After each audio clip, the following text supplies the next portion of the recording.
नमस्ते बच्चों। आज मैं तुम्हें एक मजेदार कहानी सुनाने जा रही हूँ जिसका नाम है चमकता फूल का रहस्य। तो चलो शुरू करते हैं। परी और छोटू एक छोटे से गांव में रहते थे जिसका नाम था खुशियों का गांव। यह गांव एक जादुई जंगल के पास था। परी 8 साल की थी, बहुत जिज्ञासु और बहादुर। छोटू 6 साल का था, थोड़ा शरारती पर दिल का बहुत सच्चा। दोनों को अपनी दादी से बहुत प्यार था। दादी उन्हें रोज नई नई कहानियां सुनाती थीं। एक दिन दादी ने उन्हें एक खास कहानी सुनाई। बच्चों, दादी ने प्यार से कहा, हमारे गांव के पास जो जादुई जंगल है उसमें एक चमकता फूल उगता है। यह फूल साल में सिर्फ एक बार खिलता है और जो इसे ढूंढ लेता है उसके जीवन में खुशियां और सौभाग्य आ जाते हैं। परी और छोटू की आंखें चमक उठीं। दादी की आंखें भी चमक रही थीं, मानो वह अपने बचपन की कहानी सुना रही हों। दादी की कहानी सुनकर परी और छोटू बहुत उत्साहित हो गए। दादी, परी ने कहा, आपकी जन्मदिन जल्द ही आने वाला है। क्या हम आपके लिए वो चमकता फूल ढूंढ कर लाएं? छोटू ने भी हाँ में हाँ मिलाई। हाँ दादी, हम आपके लिए वो जादुई फूल लाएंगे। दादी मुस्कुराईं और बोली, फूल ढूंढना आसान नहीं है बच्चों, जंगल में बहुत से रहस्य छिपे हैं। पर परी और छोटू ने मन बना लिया था। अगली सुबह सूरज की पहली किरण के साथ उन्होंने अपनी छोटी सी पोटली तैयार की। पोटली में थोड़े सूखे मेवे, एक पानी की बोतल और एक पुरानी टॉर्च थी। वे दोनों एक दूसरे का हाथ पकड़े जादुई जंगल की ओर चल पड़े। जंगल का रास्ता पेड़ों से घिरा था, जहां पंछियों की चहचहाहट गूंज रही थी और ठंडी हवा बह रही थी। जैसे ही वे जंगल के अंदर गए, पेड़ों की ऊंची ऊंची टहनियों पर रंग बिरंगे फूल और पत्तियों से भरे रास्ते ने उनका स्वागत किया।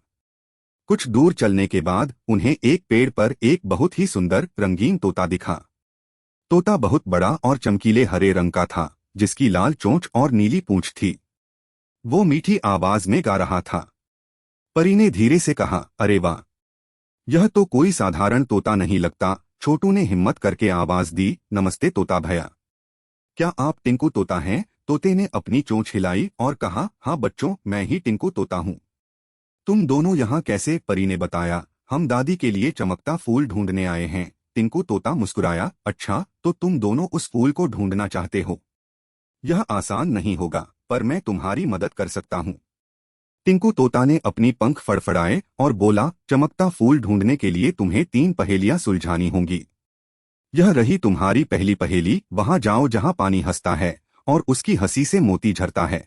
परी और छोटू एक दूसरे को देखने लगे। पानी हंसता है, यह क्या हो सकता है? छोटू ने सोचा। परी थोड़ी देर के लिए खामोश रही, फिर उसकी आंखों में चमक आई। मुझे लगता है टिंकू भैया हंसते झरने की बात कर रहे हैं। दादी ने बताया था कि जंगल में एक झरना है जो हमेशा गुनगुनाता रहता है, जैसे हंस रहा हो। टिंकू तोता ने सिर हिलाया, सही पकड़े। जाओ, उस झरने के पास तुम्हें एक चमकता मोती मिलेगा, वही तुम्हारी अगली पहेली का रास्ता बताएगा। परी और छोटू ने टिंकू तोता को धन्यवाद दिया और हंसते झरने की ओर चल दिए। रास्ते में उन्हें घने पेड़ों की ठंडी छांव मिली और रंग बिरंगे फूल खिले थे।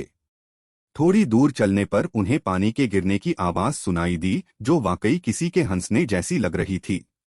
जल्द ही वे एक सुंदर झरने के पास पहुंचे।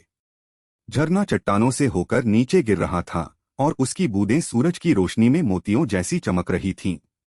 वाह, कितना सुंदर है, परी ने खुशी से कहा।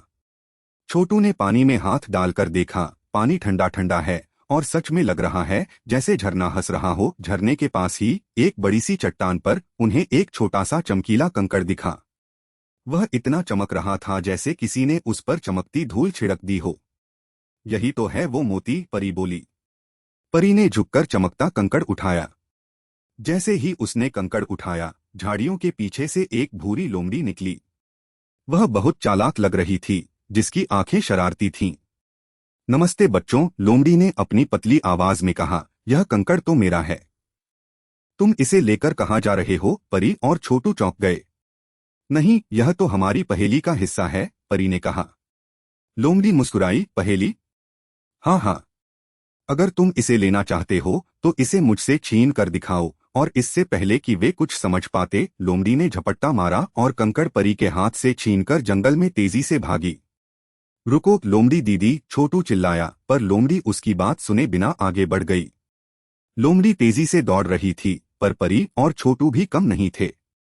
परी ने देखा कि लोमड़ी एक बड़े पेड़ के पास जाकर रुकी और कंकड़ को अपने पंजे में पकड़कर उन्हें चिढ़ाने लगी। अब क्या करें परी दीदी? छोटू ने पूछा। उसकी आवाज में थोड़ी घबराहट थी। परी ने अपने चारों ओर देखा।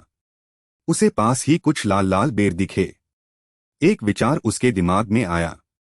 छोटू, मैं बेरी फेंकूंगी, तुम लोमड़ी का ध्यान भटकाना। परी ने एक बड़ा सा बेर उठाया और लोमड़ी के दूसरी तरफ फेंक दिया। फट्टे की आवाज सुनकर लोमड़ी ने उस ओर देखा। इतने में छोटू फुर्ती से आगे बढ़ा और लोमड़ी के पंजे से कंकड़ झपट लिया। मिल गया, छोटू खुशी से उछला। लोमड़ी पहले तो हैरान हुई, फिर उसने अपनी चालाकी पर खुद ही हंसते हुए सिर हिलाया और जंगल में गायब हो गई। कंकड़ वापस पाकर परी और छोटू बहुत खुश थे। उन्होंने कंकड़ को ध्यान से देखा। कंकड़ पर एक अजीब सा निशान बना हुआ था, जो सूरज की रोशनी में चमक रहा था। यह निशान क्या है? छोटू ने पूछा। चलो टिंकू भैया के पास चलते हैं, वही हमें बताएंगे, परी ने कहा। वे वापस टिंकू तोता के पास गए। टिंकू तोता ने कंकड़ को देखा और मुस्कुराया। यह निशान तुम्हें चमकती गुफा का रास्ता दिखाता है। वह गुफा जो दिन रात सितारों से चमकती है। तुम्हारी दूसरी पहेली है, वहां जाओ जहां अंधेरे में भी रोशनी हो, जहां दीवारें भी मोती सी चमकती हों। परी और छोटू ने एक दूसरे को देखा। एक गुफा जो चमकती है? यह कितना रोमांचक था। टिंकू तोता ने कहा, उस गुफा के सबसे गहरे कोने में तुम्हें चमकता फूल मिलेगा, पर वहां जाने का रास्ता थोड़ा मुश्किल है। टिंकू तोता से रास्ता पूछकर परी और छोटू चमकती गुफा की ओर चल दिए। जैसे ही वे गुफा के पास पहुंचे, उन्हें एक हल्की सी चमक दिखाई दी जो गुफा के मुहाने से बाहर आ रही थी।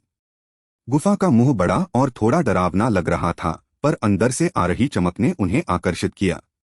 क्या हम अंदर जाएं? छोटू ने थोड़ा डरते हुए पूछा। हाँ छोटू, परी ने हिम्मत से कहा, हमें दादी के लिए फूल ढूंढना है। हम एक दूसरे का हाथ नहीं छोड़ेंगे। उन्होंने अपनी टॉर्च जलाई और गुफा के अंदर कदम रखा। अंदर की दीवारें सचमुच चमक रही थीं। वे चमकदार क्रिस्टल और खनिजों से ढकी थीं, जो टॉर्च की रोशनी में और भी ज्यादा जगमगा रहे थे। गुफा के अंदर ठंडी और शांत हवा थी, और उनकी हर आवाज गूंज रही थी, जिससे थोड़ा रोमांच पैदा हो रहा था। वे धीरे धीरे गुफा के अंदर चलते गए।